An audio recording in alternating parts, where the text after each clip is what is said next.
Assalamualaikum warahmatullahi wabarakatuh. Waalaikumsalam warahmatullahi wabarakatuh. Sebelum belajar, mari kita berdoa dengan doa sambil dipimpin sama KM. Sebelum kita belajar, kita berdoa terlebih dahulu.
Baik, kita lanjutkan materinya. Ya, sebelum ke materi, Ibu akan menyaksikan dulu yang kita masuk. Ada yang tidak masuk? Hadir semuanya? Alhamdulillah, hadir ya semuanya.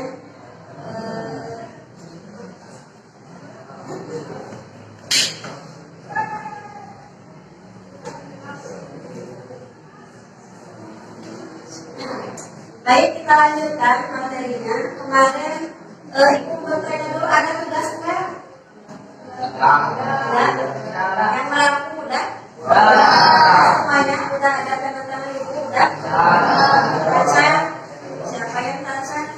Kita mulai materinya yang mengenai bantuan mengenai berpikir komputasional. Sebelum ke materi, Ibu mau menjelaskan dulu apa yang dinamakan dengan berpikir komputasional. Ada yang tahu sebelumnya apa itu berpikir komputasional? Ada yang tahu berpikir komputasional itu tidak apa? Kayak apa? Seperti apa?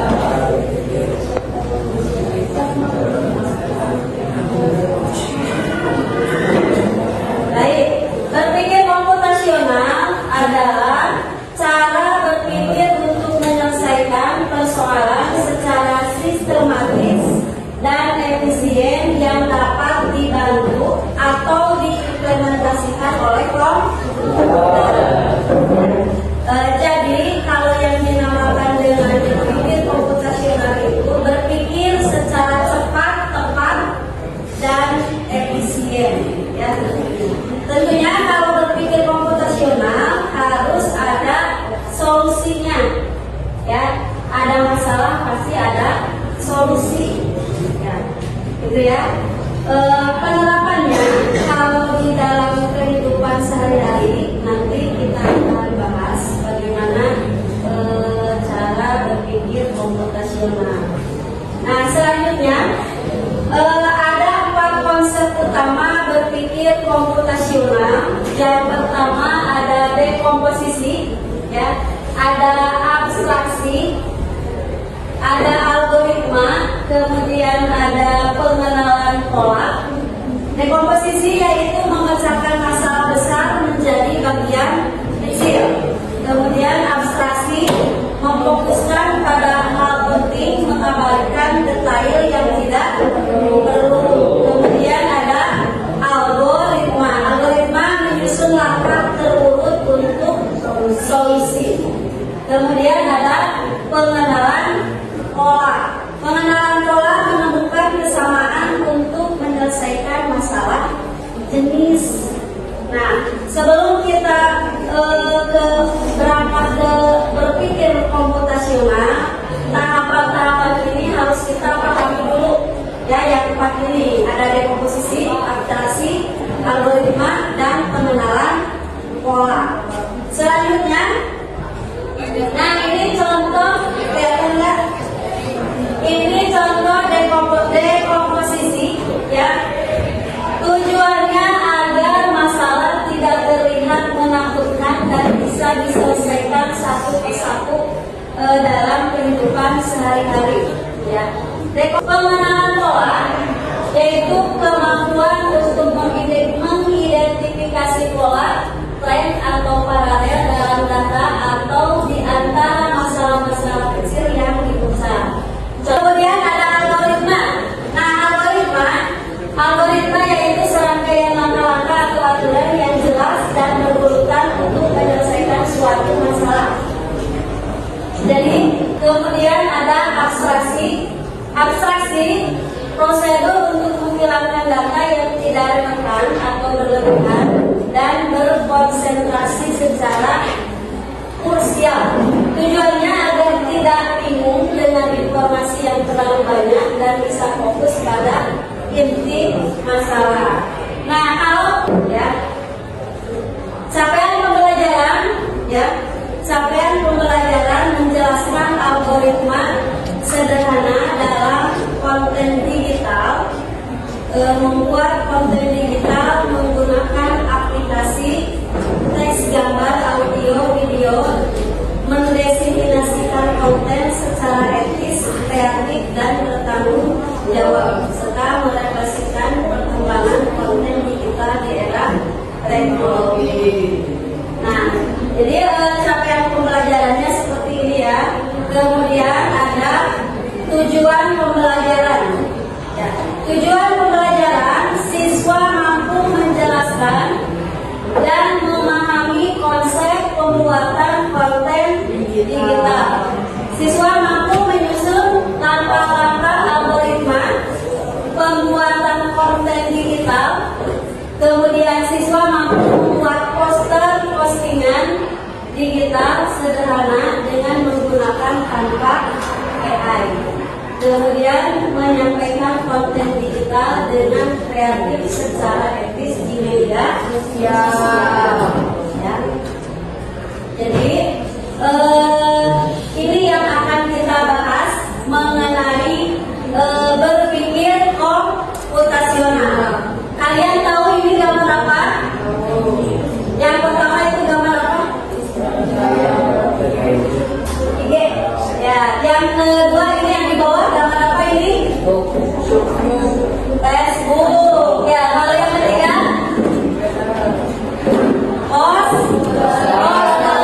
Temanya mengenai ini. Ya, jadi kalian sudah mengenal yang namanya media digital. Banyak media digital itu ya. Yang pertama ada WA, ada YouTube, ada IG, ada Facebook. Kemudian ini ada gambarnya poster yang dimana kalau poster itu menyampaikan memberikan informasi kepada orang lain bahwa informasinya mengenai kebersihan. Ya, sudah paham? Ya. Kemudian lanjut. Sebelum ke materi selanjutnya ada motivasi. Motivasi hari ini apa, Rik?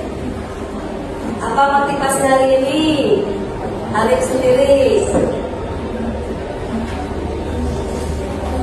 Motivasi hari ini konten digital yang baik bisa menginspirasi banyak orang. Kemudian mari gunakan kreativitas kita untuk membuat dunia digital lebih positif. Ya, gunakan teknologi itu ke hal yang positif dan kita bisa berkreasi dan inovasi. Selanjutnya, nah ini kalau ini gambar apa ini? Mengambil video gambar ya. Jadi nanti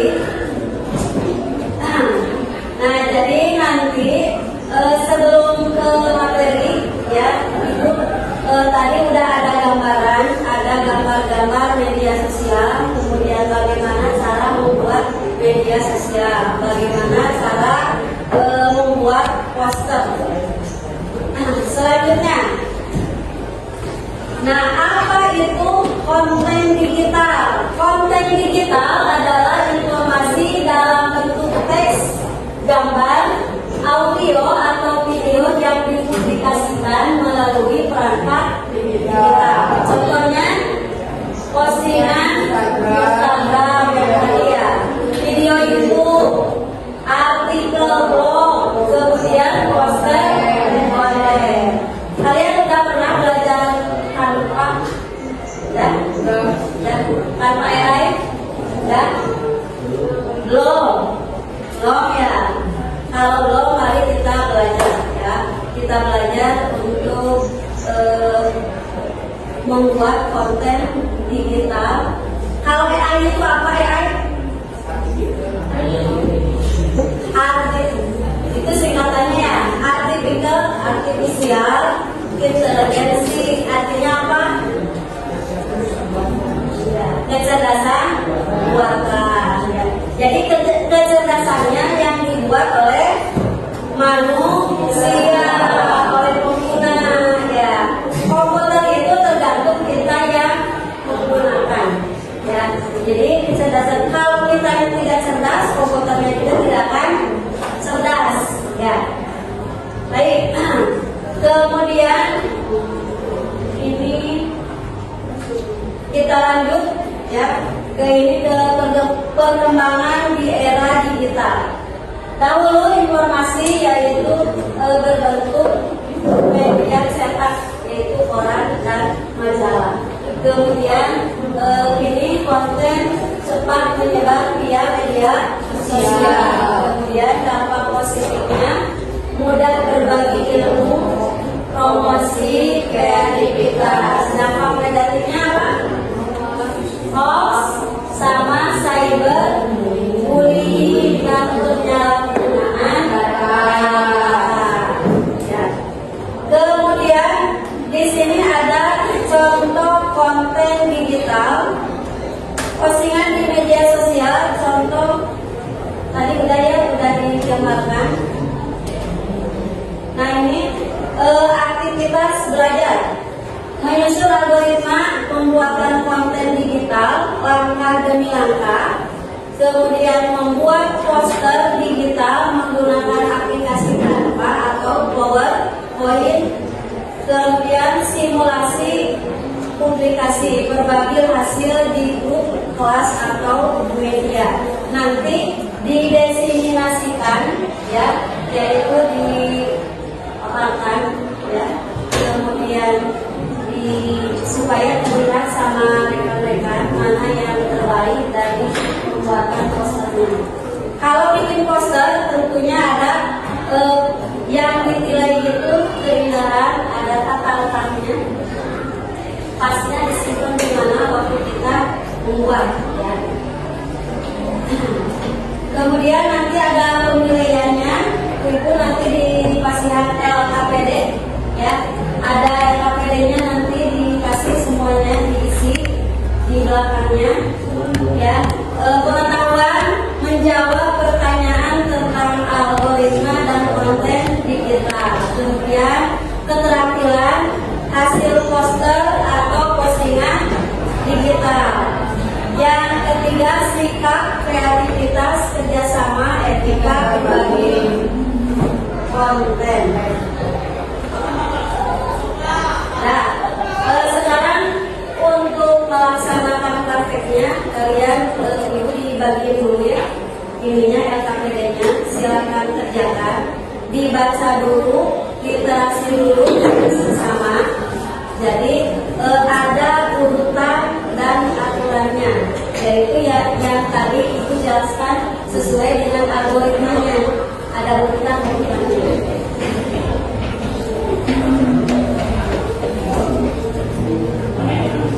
Nah, ini satu-satu ya. Nah, coba lah. Oh, kita mikrofon.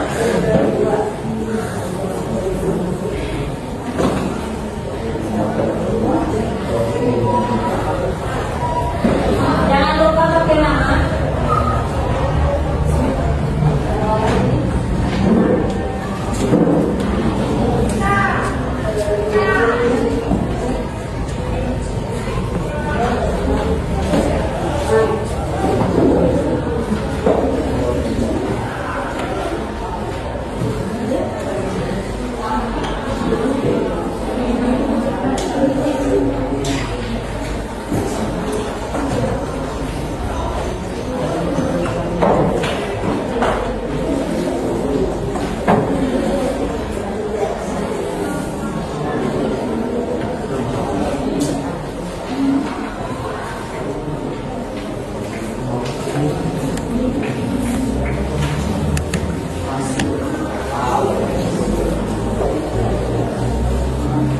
Semuanya udah kebagian?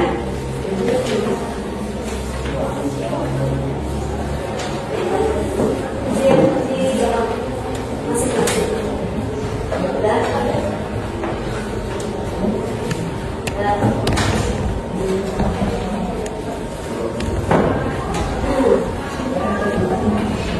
Bisa dipraktekkan sekarang.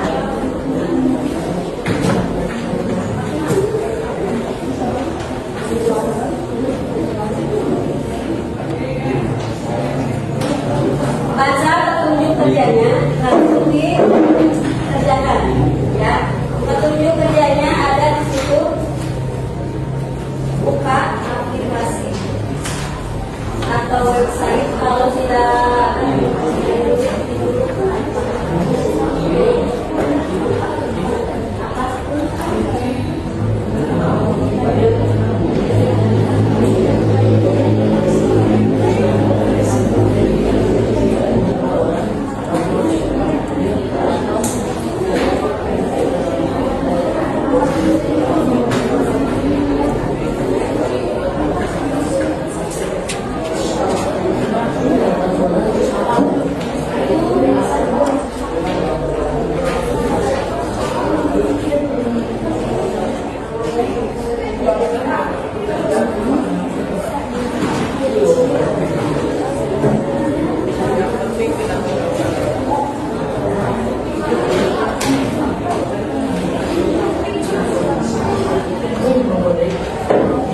Kalau tidak ada aplikasinya, pakai web atau pakai web di Google, masuk ke Google dulu.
Dan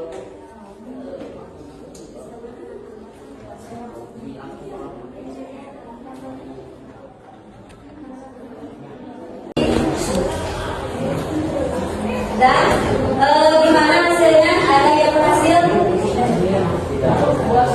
Ada ya, ada yang tidak, ada yang bisa gitu-gitu. Indri udah sama Tira, kemudian Amel sama ini ya.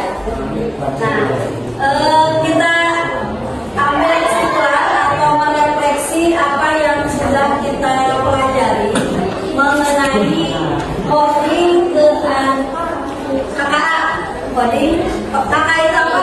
Coding kecerdasan artifisial ya, dengan bab 2 berpikir komputasional. Temanya mengenai literasi digital ya, yaitu pembuatan poster di Canva AI.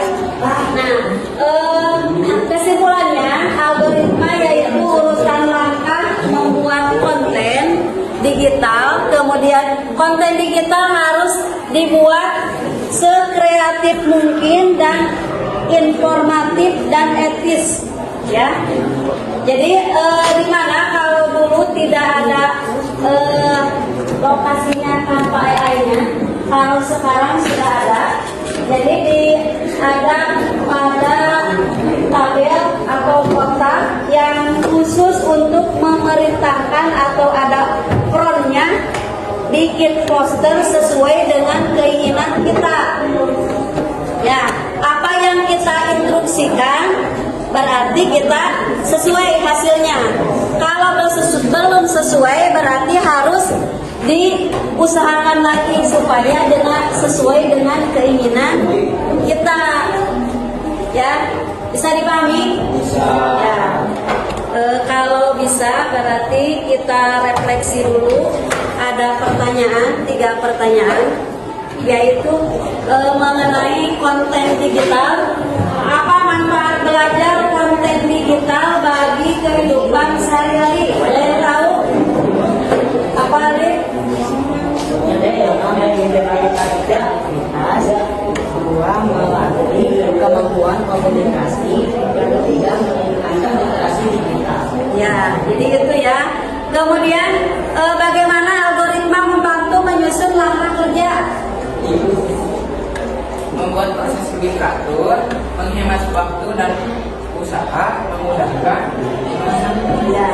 Jadi kalau sudah dibuat algoritmanya, algoritma itu terstruktur ya, dan runtutannya sesuai dengan apa yang kita inginkan. Seperti yang ada di udah di ini instruksi ya, instruksi ininya apa namanya, ada petunjuk kerjanya sesuai dengan algoritmanya. Kemudian ilustrasi sederhananya tadi kita mengambil tema Hari Kemerdekaan. Pada tema tersebut ada bendera merah putihnya, kemudian ada tulisan Dirgahayu Republik Indonesia, kemudian ada ikon pahlawan dan tanggal 17 Agustus serta slogan kemerdekaannya. Ya, Ibu ucapkan terima kasih bagi yang sudah berhasil semuanya, semoga bermanfaat. Kita